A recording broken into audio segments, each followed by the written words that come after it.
Hey there, fellow classic comic collectors. As always, I'm Scott Harris King, and today I'm excited because I just came back from a convention that I had a table at. It was Athol Comic Fest 2024 in Athol, Mass.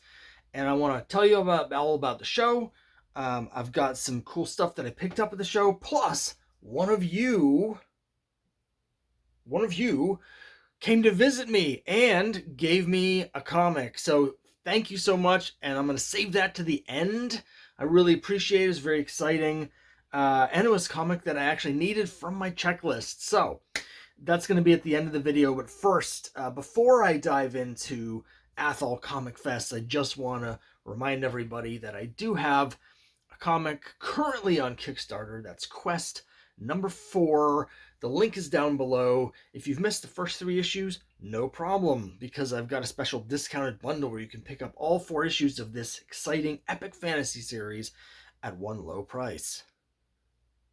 So anyway, it's really exciting when I get to go to conventions and bring the comics that I've been making there. And I love doing it. I don't get to do it that often. I have some health issues make it a little bit difficult for me to do these shows. And I wish I could do more because I actually quite enjoy doing them. Having said that, this is the 3rd year for Athol Comic Fest. I've been there all 3 years, and it's gotten better and better every year. This is one of the best shows, actually, this year that I've ever done. I had a blast at the show. I met a lot of cool people. I got some cool books that I'm about to show you. I do have some video here of the space that takes place at the town hall in Athol, Mass. Every year. It's been in October every year so far, at least.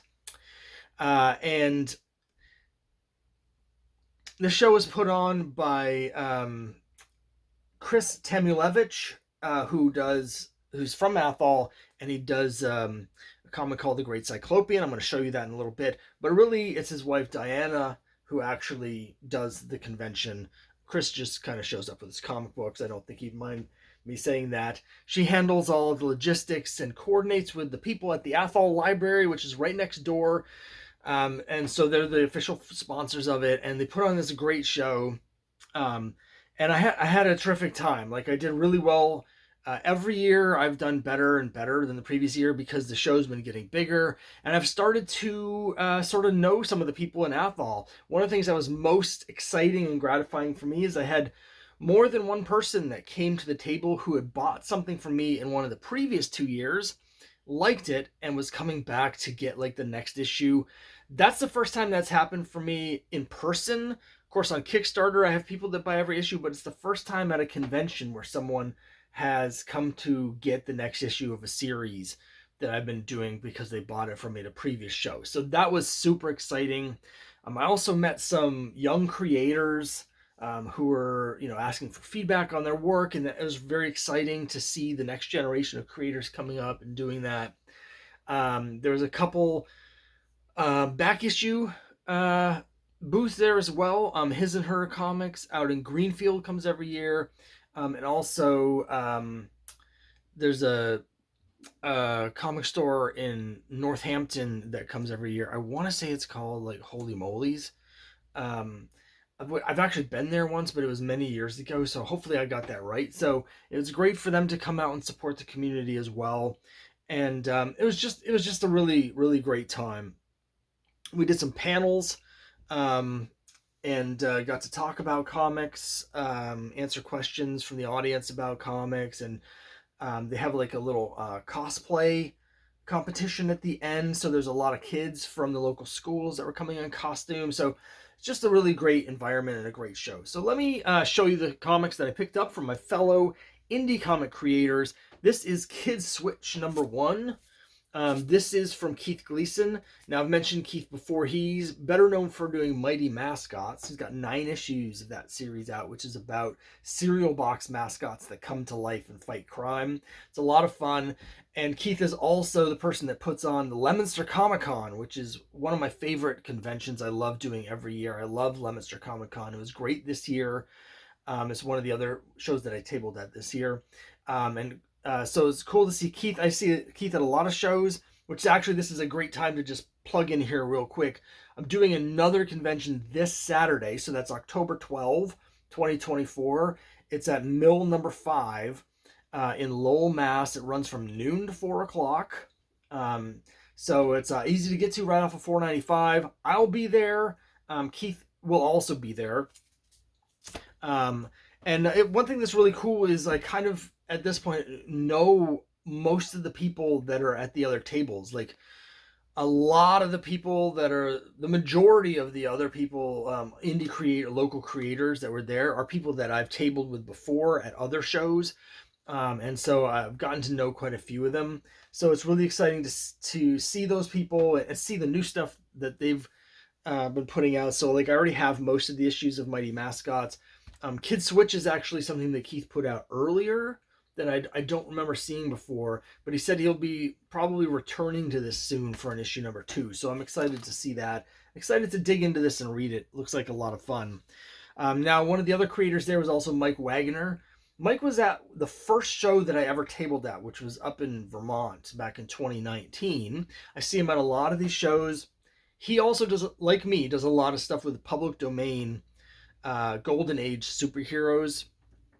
And he does a lot of work with other creators. He does a lot of like lettering and stuff.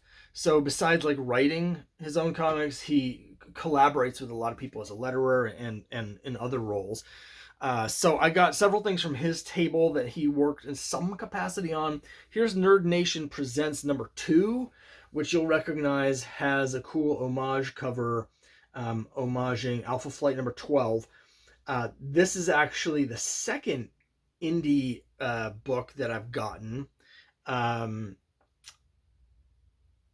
just blanked on the name of the other one. I think it's By the Time I Get to Dallas, I think is what it's called. I hope I got that title right. But anyway, this is the second indie sort of like self-published sort of book that I've gotten with an homage to Alpha Flight 12. So now, I'm gonna have to pick anytime I see any indie person with an Alpha Flight 12 cover, now I'm gonna have to put a whole collection together of them. And this is an anthology. I have issue 4 of this where Mike did a story for his character Beetle Girl, which is sort of like the granddaughter of the Golden Age Blue Beetle, carrying on his legacy. So I'm curious to see what's in this one. I also got this called Woe number 1, which looks cool. It definitely has sort of an anime feel to it. Looks like there's a big werewolf guy. There's some kind of robot. There's a girl. You can see the back cover here. So this looks like it could be pretty cool. I'm looking forward to reading this. And I also got Comics United Presents The Road to World's Edge Begins Here. And it's apparently some kind of crossover thing. I'm not that familiar with Comics United, but I've actually gotten some of the other books that they have advertised on their back cover. So I am interested in digging into this, and I'm about to go full absolute nerd burger on you. So nerd burger alert for all of you who are like, what could be nerdier than what I'm already talking about? But here we go. This font up here for the Comics United Presents is the same font that was used on the super obscure Christian comic Tales of Wonder that I've talked about several times, which is the crazy 90s version, like adaptations of Bible stories drawn as though it was like some sort of weird hybrid of Jack Kirby and Rob Liefeld.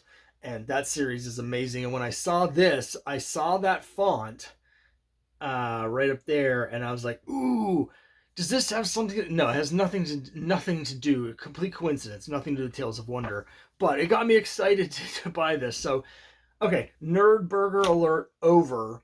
But I just had to say that the font got me excited because it reminded me of an even more obscure indie comic. Okay, here's Rocky Moon Investigator number 6. This is from Patrick Brigham. He had the table next to me.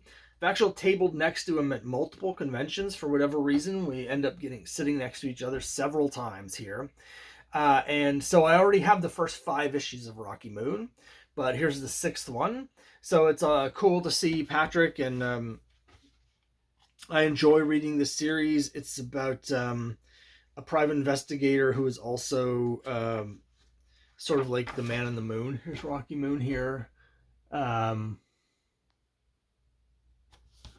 So I really enjoy this, so I'm looking forward to digging in here into issue 6. Patrick's based out of Haverhill. So last year we met at the Haverhill show where we were sitting next to each other. That I missed that show this year, but I'm really hoping to get into it next year because that's another great library show where you get to meet a lot of indie creators, but also support your local public library. So that's always great. And now I mentioned Chris Temulevich here earlier. Again, his wife Diana is sort of the driving force behind the convention. And here's his book, The Great Cyclopean. Of course, showed Great Cyclopean a number of times because every time I see Chris at a convention, I buy more issues. He puts them out pretty fast, actually.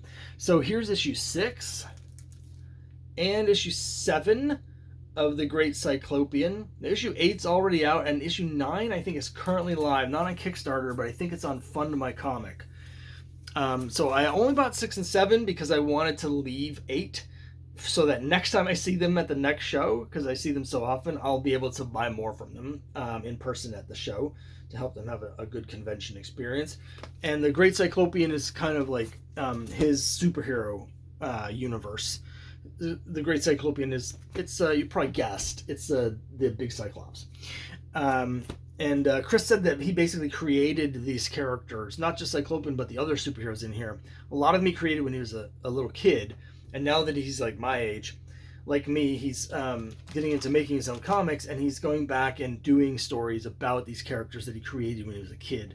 So like a lot of sort of indie comics, it's very personal, and there's a very idiosyncratic style that you won't really get from like the big two, you know, with their sort of corporate house style. So there's a lot of quirks in here. Chris has some fun stuff in these issues, and some interesting creative choices along the way. So I'm excited to dig into these, and also to get issue 8 and 9 next time I see them. And also, I just want to say again, like, they put on such a great show, and I'm really happy that they've been inviting me every year. I love going there and seeing them and seeing the other creators that we see there every year, like Keith. So finally, I wanted to mention this right at the beginning. So here we are, big highlight for the show. I got to give a shout out to Brad Bazanker. Brad came all the way from New Hampshire down here, like a 2-hour drive to Athol, to come to the show and see me. And I really appreciate it. I met Brad once before at Leominster last year. I talked to him for a little while just before I got sick and missed the rest of that convention in the ER. But this time, luckily, no ER problems. Brad actually won the last giveaway that I did for 1,100. So I had just mailed Brad a giant box of comics, and he reciprocated. This is so great. And I really appreciate this, Brad, because Brad saw a comic at an antique shop and thought of me and got it for me, and it's actually one that I need for my checklist. You guys have seen my previous videos where I'm trying to get a complete run of all the Spire Christian comics. I have more than half of them now, but I didn't have this one. It's Adventure with the Brothers, The Cult Escape. Now, I have one issue of Adventures of the Brothers. I think there's just the 2 of them, but I have the other one. So I was really excited to see this. Never seen this comic before in person, only seen pictures of it online. You can see it's the 49-cent edition of Adventures of the Brothers. I don't know exactly how many price variants. Some of these from Spire have a lot of variants because they start as low as, well, some of them are free because they were given their giveaways. And then you have 35 cents. There's a few with 35 cents, but most of them are 39 cents. And then you have 49, 59, 69 cents.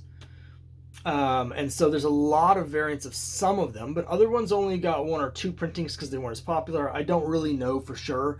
I have met people that are trying to put together not just a complete run of one of every comic, but they're trying to get all the price variants as well. That's a little too far for me. I'm just trying to get one. It doesn't matter to me which price it is. But anyway, really excited to get this. And again, thanks, Brad. Thank you for this awesome gift. Thank you for coming out to see me. Really just had a great time at the show. Everything went great, and what a nice day to celebrate comics. So that's it for this time. Let me know what you think down below, and I'll see you next time.